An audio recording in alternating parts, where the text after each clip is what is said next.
Hello on the air, the program Time. 1 day ago exactly, the deadline expired set by medics for the hopes of finding survivors under the rubble in Neftegorsk. From now on, each person found by rescuers alive becomes a miraculous anomaly.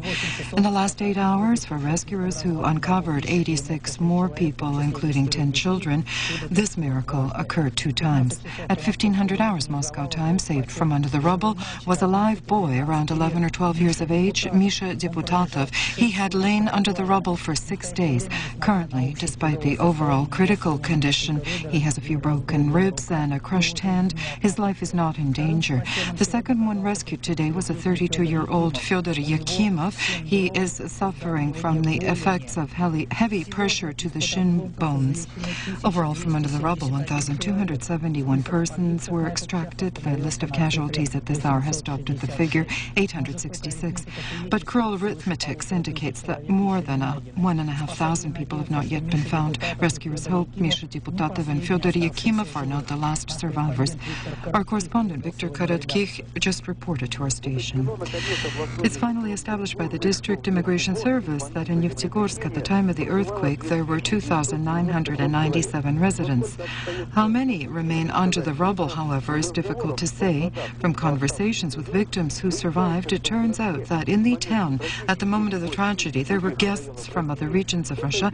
Some of the Neftegorsk residents had already left for their summer vacations to the continent, and some on business trips. In a world in determining the numbers of survivors and victims is meticulous work, and it's still ahead. The District Emergency Situations Committee decided that to resettle remaining survivors of Neftegorsk, they will be compensated for housing toward completing construction of apartments in cities in Aha and Nogliki, and they will be used by the employable persons in South Sakhalin and pensioners. This decision was supported by the government of Russia. The clearing of rubble continues. Equipment is sufficient, but hoisting cranes are needed. They're often in disrepair, and spare parts are scarce. Also needed are shift crane operators. The injured exhumed from under the rubble, they are more than 700, are sent basically to the cities of Aha, Vladivostok and Khabarovsk. The joint stock company Sakhalin More Oil Gas, whose employees lived in Neftegorsk, has disbursed to all those who suffered and survived 1 million rubles each for immediate needs and 5 million rubles each to bury each casualty. The company is experiencing a severe shortage of cash, and despite this, its middlemen from the Khabarov Rim, the Kamolsky on the Amur oil refining plant, the Khabarovsk Energy Company, and the joint stock company Dalnetsk, which owe more than 106 billion rubles, didn't even express their condolences. The Minister of Fuel and Energy, Yuri Shafraniko, visited the area of devastation, decided to cover the losses of Sakhalin More Oil Gas, to sell abroad 1,400,000 tons of oil. That's almost the annual volume of drilling of all Sakhalin oil rigs. The overall damage from the earthquake, according to preliminary data, is 1,200 billion rubles. The task of sifting through the rubble, in the opinion of specialists, will take at least another 12 to 15 days. Today, a conversation was held between the first Vice Premier Saskovets with the Minister of Emergency Situations Shoiga, who is in charge of the rescue work in Neftegorsk. It's curious that the conversation was held through means of television satellite communications. As Sergei Shoigu said, in the last hours, 45 bodies have been exhumed from the rubble. Of them there are 10 children. Overall, during the entire rescue effort, found on the rubble were 1,175 people. Almost each third survived. Now, medical aid is being provided to the injured. Humanitarian cargoes are being delivered, which came from the subjects of the Russian Federation and also from foreign countries and international organizations. As Alexei Skovets informed yesterday, he spoke with the Vice Premier of the government of Japan, during which the Japanese side had offered to accommodate some of the victims on the island of Hokkaido. But for now, medical institutions in the area of the earthquake, 2 kidney dialysis machines were provided. Today they expect 7 more. The direct television contact with Sakhalin became possible because of equipment which was received by the Ministry of Emergency Situations. From now on, rescuers may transmit from virtually any site which was afflicted by the disaster. The President of Russia regrets his quite emotional remark regarding the fact that Japan could use the fact of its aid to victims of the earthquake on on Sakhalin to exert pressure on Russia, and he hopes for further development of neighborly relations between our countries. This is said today in the statement of the Press Secretary of the President, Sergei Medvedev. Boris Yeltsin is sincerely grateful to all those who expressed readiness to provide aid to the earthquake victims on Sakhalin and is providing that aid, it's noted in the statement of the Press Secretary of the President. Another shipment of humanitarian cargoes for the earthquake victims of Neftegorsk was transported today to Sakhalin on the cargo liner of Aeroflot, the Il-76, chartered by the Japanese government. From Hokkaido Island to the disaster area, it delivered more than 20 tons of clothing, medications and foods purchased by the Japanese government. Now, other topics. The incessant howl of heavy bombers lingered this morning today over the mountainous region of Chechnya in Grozny. The echo of the explosions is not heard, but judging from the number of planes flying over the city, today's aviation blows on Chechen positions in the gorges of the rivers Argun and Hunhulao may be recognized as the most powerful during the mountain clashes, a correspondent of Vichitas reported. Federal forces annihilated in the last days in Chechnya 245 Dudaev gunmen, 2 other bases, 9 origins of shooting, and 2 tanks and 10 automobiles. Russian forces have sustained 3 dead and 17 injured personnel. These are the figures of official statistics. The Dudaev military sources, however, informed Interfax today about significant losses on both sides and severe clashes, which in certain areas became fistfights near the villages Agishty and Serzhenyurt. More than 300 people Thursday used the humanitarian corridors and left the zone of active combat in the foothills in the south of Chechnya, as Interfax was told by a representative of the command of the joint contingent of federal forces. To transport them, 16 cargo vehicles were allocated. According to him, from 10 a.m. until 1900 hours today as well, federal forces in several directions again ceased firing and organized passage to transport out the peaceful population. In Grozny, a certain normal atmosphere has been established. This was stated by the International Red Cross in its communique. In the communique, it's noted that in the capital of Chechnya, again, 275,000 residents have settled. However, the Red Cross does not conceal its concern for the situation in the southern parts of Chechnya, from where, it's noted in the communique, news arrives about numerous victims among the casual population, civilian population, which is attempting to escape from the areas of fighting. The Red Cross urges those fighting to spare the peaceful citizens and distinguish between military and civilian targets. The situation at the inter-Tajik talks in Almaty in the last days has radically changed. News that the 4th round of the inter-Tajik talks has ended successfully has been replaced by the diametrically opposed reports. On the establishment and extension of the ceasefire deadline, there was no agreement, although a few hours prior to that, at the meeting with the Kazakhstani President Nazarbayev, both sides were in mutual understanding on those matters. Now, it's difficult to say whether these talks will be continued here in Almaty, whether there will be a 5th round. Agreement was not achieved, despite the active mediating efforts of the Special Envoy of the Secretary General, Paris Valion, and our efforts as the side which hosted the conflicting sides for dialogue. Hence, the ceasefire formally is in effect until the 26th of August. As is known, the Kazakhstani battalion currently is near Harok, and there clashes occurred. 17 Kazakhstanis were killed, 33 persons were injured, and we can't forget this, while conducting talks and mediating between the conflicting sides. And we can't eternally remain hostages of the Tajik problem. One more proposal of the President of Kazakhstan was not accepted, on creating a joint commission to develop amendments to the Constitution of the Republic for subsequent review at the Congress of the Peoples of Tajikistan. As Interfax was told by the head of the delegation of the Tajik opposition, Torajonzada, everything which the sides agreed on the 31st of May, under the mediation of the President of Kazakhstan, has been violated. Meanwhile, in Tajikistan, one of the 3 Russian military servicemen whose service vehicle was shot at Wednesday evening on the highway Dushanbe-Nurek, the 34-year-old deputy commander of the Russian Air Force Regiment, Andrei Belimov, died this morning without regaining consciousness. This Itratas was told in the press service of the Russian Armed Forces. Still in critical condition is the commander of the Air Force Regiment, the Colonel Vladimir Baikin. As is known, the Parliament of Ukraine in essence placed a veto on the decision of the President Kuchma to hold a plebiscite, that is, a survey of the citizens on confidence in him as a president in the Supreme Rada. Learning of this, the President of Ukraine again said that no one can forbid the President to learn the opinion of his voters. Kuchma stated that he does not intend to hold the proposed meeting today with the Speaker Moroz, Interfax reported.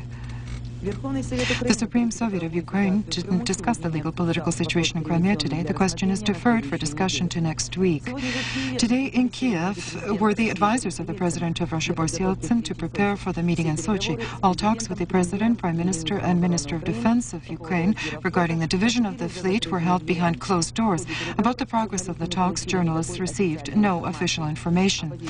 And the position of Ukraine was heard at a press conference of the Deputy Minister of Defense, Ivan Bizhan.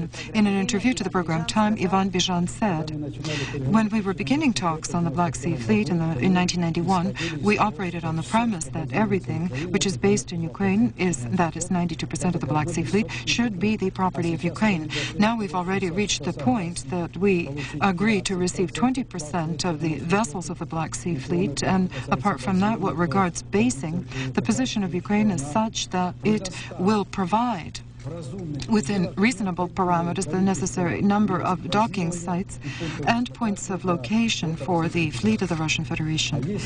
And if, as is now stated by Russian mass media, that Russia will insist on its own, that is, the entire city of Sevastopol in essence should become the base of the fleet of the Russian Federation, I think, and I can confidently say that unlikely will the problem be resolved. Today, on the day of the 40th anniversary of the space pad Baikonur, the Russian cosmonauts Dezhurov and Strikalov at 2:05 a.m. Moscow time, for the fifth time in the last month, emerged into open space and successfully completed their preparatory work for the docking scheduled for the 25th of June of the orbital station Mir and the American transport shuttlecraft Atlantis. Baikonur. In 1957, the world quivered when from this pad the first satellite went into space. The Soviet Union was a force to be reckoned with. Now they reckon with Russia as well, because Russia is a great rocket power. Russia has jumped ahead of its time, and this is indicated by these new complexes. They were created for launching fuel during snowstorms. Today, Baikonur turns 40, and it can't be seen either from land or from air. That's how enormous it is.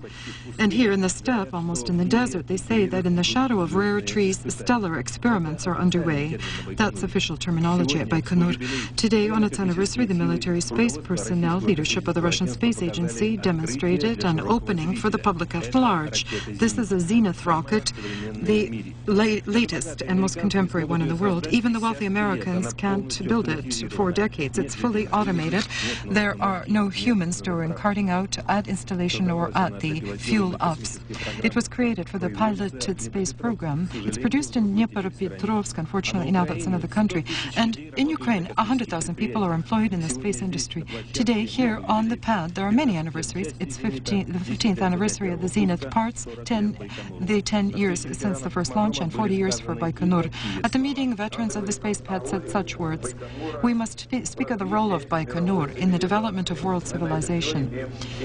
We have every basis for this today, and truly, Baikonur is a unique site, a unique work of human hands, and today we have full right to say that we occupy the leading position in the world despite all difficulties in developing piloted astronautics. Everything which was accomplished here was by people. Our next report will be about those people. From space to the bowels of the earth, as we've already reported a few days ago at the Semipalatinsk polygon, the last combat nuclear device was blown up on the territory of Kazakhstan. Present at this event was the only Russian film crew from the program Time.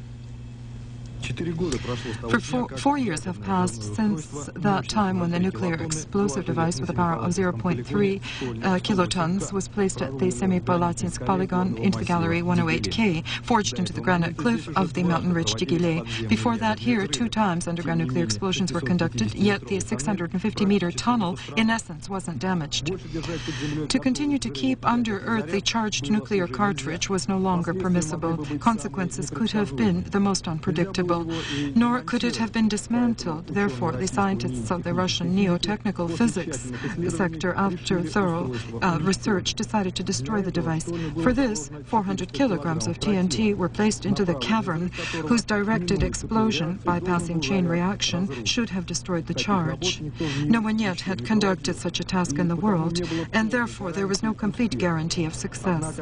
However, everything passed on rarely prosaically. Even the explosion wasn't heard. The land merely rumbled briefly underfoot. Everything proceeded as was calculated by physicians. In charge of the task was the deputy chief engineer, Boris Andrusenko.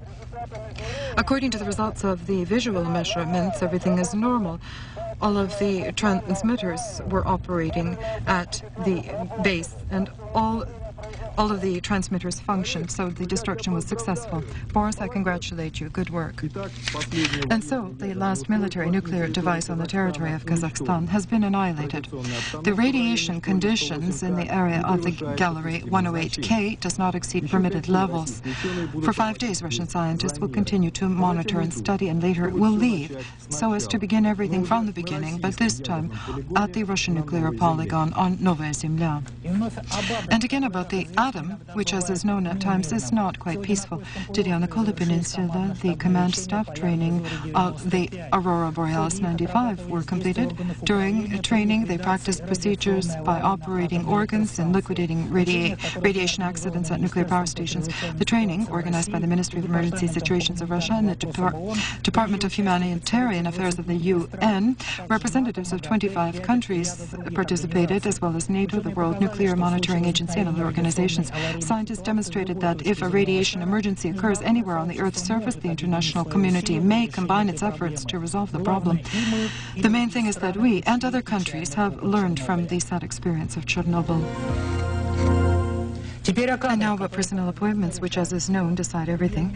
Prime Minister Chernomyrdin, at the session of the apparatus of the government, confirmed that the conditions for appointing Vitaly Ignatyenko to the post of Vice Premier on press matters were that he would continue to be General Director of Itartas. Hence, rumors about Ignatyenko's imminent departure from Itartas and the appointment to the post of the General Director of the agency of the authorized representative of the Chairman of the government, Valentin Sergeyev, are unfounded.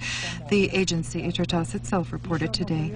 And one more refutation. In the Russian Ministry of Foreign Affairs and in the Service of Foreign Intelligence today, they denied rumors spread by certain newspapers and programs that the heads of those departments intend to ostensibly switch Andrei Kozyrev and Yevgeny Primakov's positions, Interfax reported. The President of Russia, Yeltsin, may be able to begin review of the question of the departure of Lieutenant General Lebedz as commander of the 14th Army no sooner than Monday, Interfax was told by informed circles in the Kremlin. Before adopting a decision, the President intends to consult with his aide on national security, Baturin, and also review the personal letter of the commander of the army. In Russia, the number of pre-election associations evidently is continuing to grow daily. The Federation of Independent Professional Unions intends to actively participate in the parliamentary elections and to bring into the State Duma the maximum possible number of deputies. With that aim, the Pan-Russian Social Movement was founded, the Professional Unions of Russia, for the elections. This was stated today by the chairman of the Federation of Independent Unions of Russia, Shmakov. The new movement, he specified, will enter the broader left-centrist coalition, the structure of which will be defined within the next 2 or 3 weeks. Consultations were held with the Speaker of the State Duma, Rybkin, who, according to Viktor Shmakov, may join that coalition. It's not excluded that that coalition will be that same left-centrist bloc about which we were told so much, Shmakov told Itartas. Incidentally, the Speaker of the Duma, Rybkin, does not intend to submit his candidacy for the post of Russian president. This, the head of the Duma, said today in an interview to the Rossiyskaya newspaper, denying rumors on that account. The leader of a general national scale who could replace the current President Yeltsin has not yet formed, Rybkin feels. Not one of the trips of the chairman of the Federative Council to the regions of Russia can avoid questions from local press regarding the fact, did Shumeka make a decision to run for the president of Russia or not? For now not, said the speaker in response to such a question at a press conference in Ufa. However, he did add that if 1 million signatures are gathered in his support, we will fight. Shumeka is quoted by Interfax. The rate of the Russian ruble in trading at the Moscow Interbank Currency Exchange today again rose by 15 points and was recorded at the level of 4,943 rubles for $1. Well, while two currencies are engaged in unseen warfare and the ruble is winning lately, the flow of the green currency from Russia to the West does not dwindle, and that's basically what we call dirty money. The recent arrests in London connected with enormous funds from Russia again reminded us that the largest financial centers of the world are a type of an ideal washing machine to bleach illegally gained so-called dirty money. Specialists figure that annually through those centers up to $150 billion is laundered. To sell shares or launder suitcases of dirty money, one may, with the aid of white collars, certain unscrupulous employees of law firms. This cubbyhole obviously was used by 3 employees of one of the London's law offices having accounts in an offshore zone. According to British police, through the office, around $80 million passed, not 50 as was reported in our country. About the true root of the dirty money from Russia, one may only speculate, but one of the paths evidently lies through Ukraine, Hungary and the Czech Republic. In the London office implicated, working hand in hand, were a citizen of Israel, a native of Ukraine, a citizen of Russia, native of Krasnodar. They were detained by police the 17th of May, but only for a few hours, and later, as we were told in the Russian embassy, released with their passports on hand and the right of free movement. Since then, the Russian citizen has not abused that right, and according to her neighbor, continues for now to live as she did in the suburbs of London, at least outwardly of modest means. Her fate could become clear in September when the investigation comes to a close. But despite the fact that it's conducted by specialists, statistics indicate that annually of the 20,000 signals of money laundering in England, only a handful ends up in court. Today in Tallinn, an unprecedented court procedure began, the lawsuit of the Russian citizen Peter Razhok against the Department of Immigration and Citizenship of Estonia. Pyotr Razhok personally arrived to the judicial proceeding directly from a Moscow train. In the Estonian embassy in Moscow, he was issued an urgent visa for 2 days and today must return back to Russia.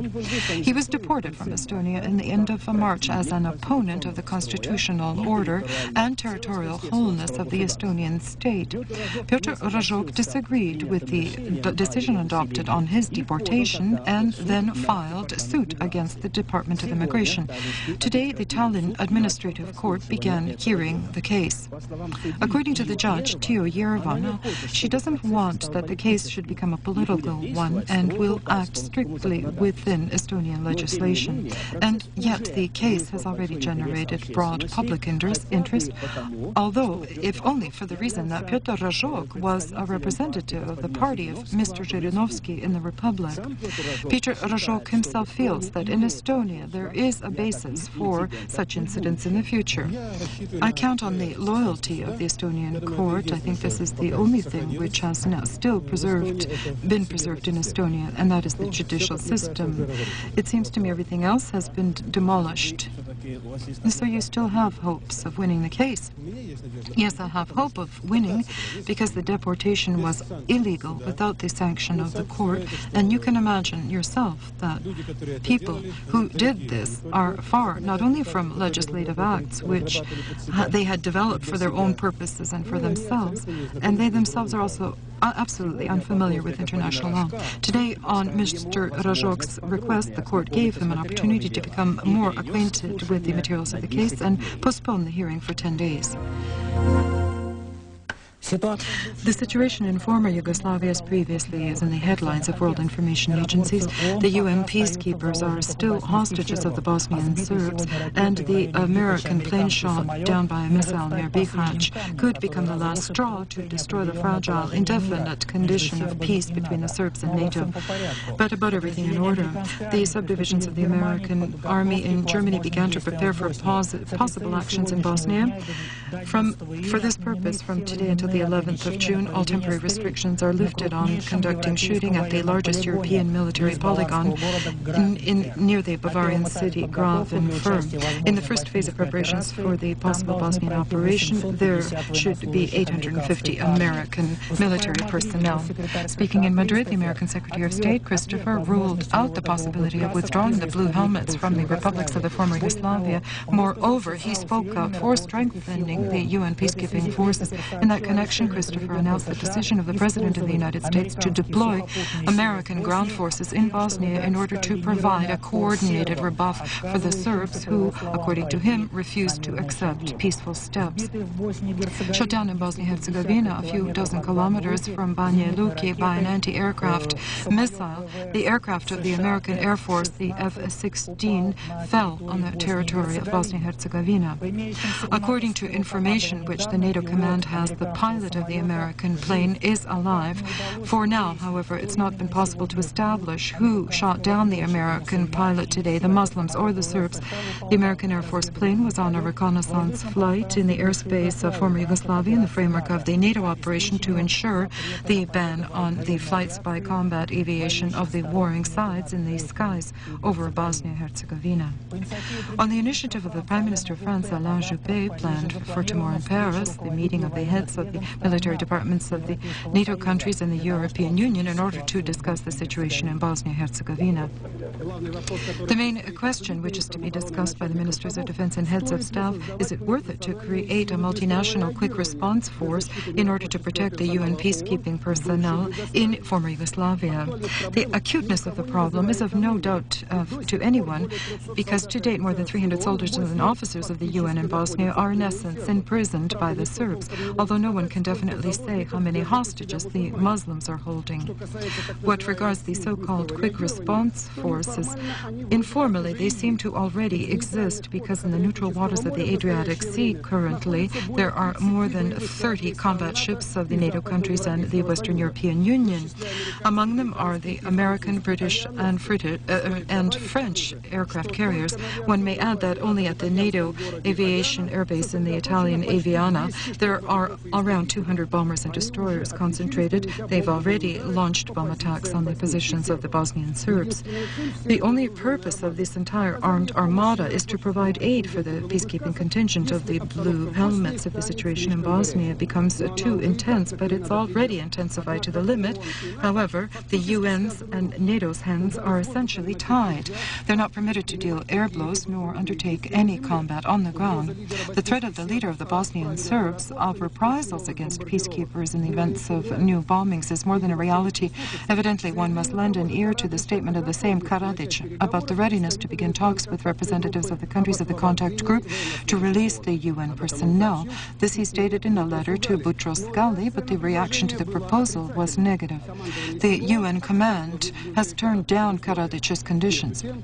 Meanwhile, the yet unfounded quick response forces continue their combat preparations. It's not superfluous to remind of the position of Russia, as stated yesterday in the Netherlands by the Minister Kozyrev. Moscow is concerned over the possibility of dispatching certain forces outside of the UN operation, that is, the so-called quick response forces, which our correspondent just spoke of. The President of the Serb Republic, Radovan Karadzic, has warned the world community against attempts to use force to free the blue berets blockaded by Bosnian Serbs around Sarajevo and Gorazde. All forceful acts could end catastrophically, because in this case we begin to defend ourselves with weapons in hand. Karadzic added that the blockaded peacekeepers are not concentrated in one site. Their whereabouts are constantly changed. Radovan Karadzic feels that the peacekeepers can be freed far more simply if the world community gives guarantees that it will refuse to use force in Bosnia and further NATO aviation bombings on positions of warring sides.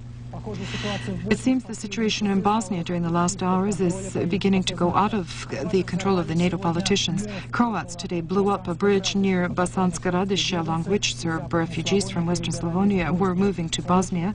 On their part, the Bosnian Serbs shot at 2 NATO airplanes around Sarajevo yesterday. And last night in central Bosnia, an attack on British military was perpetrated and 2 of them were injured. It seems to be that case when one just doesn't want to wait for news from Bosnia because all the news is bad. But just now we've received another item in the studio. The military UN personnel held hostage and blockaded by the Bosnian Serb forces today or tomorrow may be released. This was stated today by the Vice President of the self-proclaimed Serb Republic, Nikola Kolevic, at a meeting with the personnel of the International Red Cross. Well, this is undoubtedly positive news, but when will it become a reality? Today, in Messina, the south of Italy, the Ministers of Foreign Affairs of the European Union opened a conference dedicated to the 40th anniversary of the founding of the Union. The ministers did not restrict themselves to solemn historical speeches. They spoke of the current state of affairs in Europe, the need to review the Maastricht Agreement, and problems of European security. Our next report is from Romania. There, as a result of a helicopter crash, 1 more witness has died, making depositions to the Parliamentary Commission investigating the murder of the Romanian dictator Ceausescu and the bloody events of 1989. This air catastrophe again has forced Romania to remember and contemplate the strange events which occurred after the December Revolution. The issue is that the helicopter was piloted by a high-class pilot, and he died, the former personal pilot of Nicolae Ceausescu, the Colonel Vasile Malotsan. He, on the 23rd of December 1989, from the roof of this building, delivered the dictator and his wife from the uppers in Bucharest. The doubt that it was accidental emerged after it became known that on the eve, Vasile Malotsan made depositions to the Parliamentary Commission, which for a long time and unsuccessfully is investigating events of 1989. The pilot said that during the flight, in Ceausescu's hands, there was a briefcase with documents and knows where and with whom it may be. He presumes that in the briefcase there could have been the secret bank accounts which Romania has been seeking for so long. Journalists calculated that during the 5 years after the revolution, 7 key witnesses died from various circumstances. Among them, the former Minister of Defense, the head General Staff, the chairman of the court which sentenced Ceausescu to execution, and the highest officers of security. The death of 2 more witnesses forced the Parliamentary Commission to heighten its activity. And that's enough of politics. The Golden Shukhov medals, the Union of Science and Engineering Associations of Russia, awarded the staff of the French-English builders of the tunnel under the English Channel. A little more than a year ago, Great Britain officially ceased to be an island. The 50-kilometer tunnel connects the English and French shores and passes along its underground railways around 220 trains a day. In realizing this grandiose project of the centre, there are the undoubted achievements of scientists and engineers of both countries whose scientific designs and technological designs were highly acclaimed by their Russian colleagues. The highest award of the scientific engineering world of Russia, the Medal of the Prominent Russian Engineer Shukhov, was awarded to the staffs of the French and English builders of the La Manche Tunnel. The Vice President of the Scientific Engineering Associations of Russia, Professor Sergei Petrovich Kapitsa, presented the awards and diplomas to their representatives at the French terminal of the Eurotunnel in Calais. During the voyage on the shuttle train for passengers on vehicles to the English coast and back, guests from Russia could assess the scale of the installation, its technological accomplishments. As I was told by one of the representatives who received this Shukhov medal, in the main office in London, a large poster or sign hangs. Contemporary technology permits us the possibility of digging a tunnel between England and France. However, capitalism is an impediment to that. Signed, Lenin. Under this slogan, they built this tunnel. We return to our country. The sensation of the last days among the masterpieces of fine art, which are in the Russian Museum, counterfeits have been found. The largest museum of the world reminds one of an iceberg. The visible part, works displayed in exhibits, and that hidden from the eyes of viewers, are in storage. 10,000 items are in storage. There, among true masterpieces, were the forged works of Lepin, Filmonov, and Makovsky found. Copies shown by the employees of the Petersburg office of the FBI are done with such proficiency that one could distinguish them only through true expertise. The criminal story began to unfold after one of the employees of the Russian Museum saw in a French magazine reproductions of works which were listed in storage. After thorough expertise, it became clear that in the funds, forgeries were stored, and origins of 8 drawings of Pavel Filonov are in the Paris Museum of Contemporary Art, the Georges Pompidou Center. Counterintelligence agents initially encountered the replacements of the works of arts, and it became known that engaged in the theft and smuggling abroad of the priceless treasures was a criminal group. It included smugglers with rich criminal pasts and also employees of the Russian Museum. The forged copies were painted by members of the Union of Artists in the dark, that is, not knowing with what purpose. Art lovers with a criminal bent worked by traditional methods as well. They stole from a private collection 20 drawings of Kazimir Malevich. This is the news at the hour. The most important items continue to arrive from Sakhalin. Our broadcast is continued by the sports news. I bid you farewell.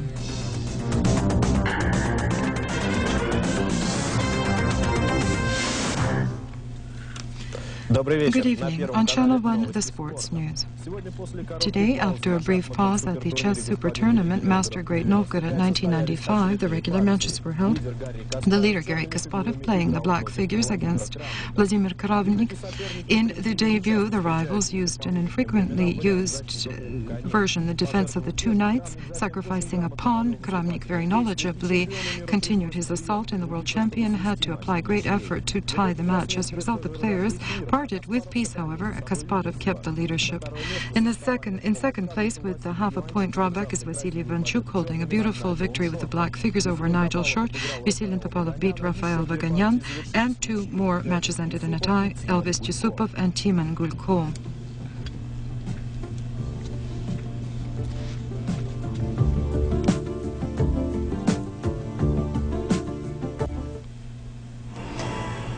For the first time this year, the games of the World Volleyball League visited Moscow on a business visit. The Russian team, holding 4 straight victories over the Japanese and South Korean teams, confidently beat the Chinese team in 3 games, 15-8, 15-7, 15-9. The next match against the Chinese team, our athletes will hold tomorrow.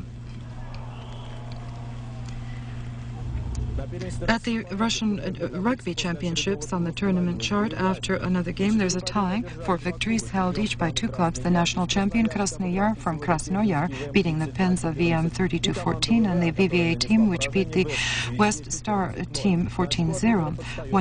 One point behind the leader is the Moscow club Fili. Tomorrow, our colleagues from the Sports Express newspaper have a big day. They will issue their 1000th edition of the most popular sports edition in Russia and the near abroad. We congratulate the staff of Sports Express and wish them further success.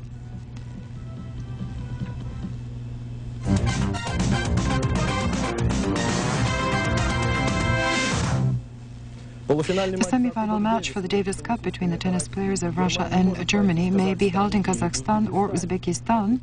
Such plans are being reviewed currently in the Pan-Russian Tennis Association in response to the demands of the International Federation to hold the match in Moscow and not in Sochi. I'll remind you that the Russian side also intends to present a youth team if the decision of the international body infringing on the rights of the organizers is not changed. Meanwhile, in the courts of the Open French Championships, the first quarterfinalists are known. The most interesting match of the day is the match between the 11th seed of the tournament, Alberto Bersatego from Spain, and the Ukrainian Andrei Medvedev. Losing during the match 1-2, Medvedev yet managed to achieve a victory 3-2. Of the seeded participants, Wayne Ferreira is also out of the running. In the men's single division, we'll note the confident victory of Yevgeny Kafelnikov and the Australian Thomas Musters performing brilliantly. More easy victories at the Roland Garros held by the main favorites, Andrei Agassi and Steffi Graf. For the women, Conchita Martinez and Gabriela Sabatini will also continue in the running. In the Paris division, the Russian duets were successful. In the next round are Yevgeny Kafelnikov and Andrei Elkovsky, and for the representatives of the fairer gender, Yelena Makarova and Yevgenia Manikova. Yesterday, one match of the qualifying championship of European Soccer Championships were held. The Swedish team at home tied 1-1 with the Iceland team and now just has a slim chance for the final finals. In the NHL playoffs, the first match in the Western Conference was held. The attacking Detroit, with difficulty at home, defeated the cautious defensive Chicago 2-1. The Red Wings scored the decisive goal only in overtime. The score in the series is 1-0 for Detroit. In the NBA, the first finalist of the playoffs is known. Houston won the series with San Antonio 4-2, successfully continues to defend the title, best club of the league. The last match, the Rockets took the lead with 195, and their leader, Hakeem Olajuwon, gained 39 points. Another level of the bicycle marathon, Giro d'Italia, was won by the Ukrainian Sergei Ochakov, the Swiss Pascal Richard, and the Lithuanian athlete Pyotr Yugurumov has taken respectively second and third places. The leader in the overall count, as previously, is Tony Rominger.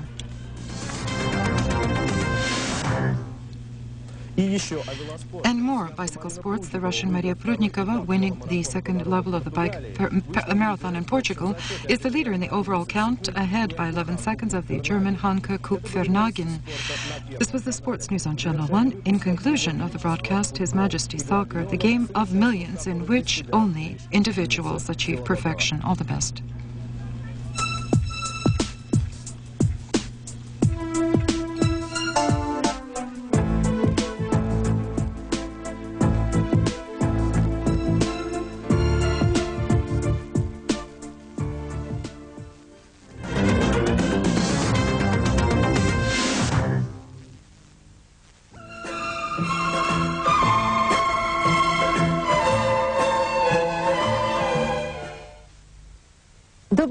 Good evening. The prediction of the weather for tomorrow.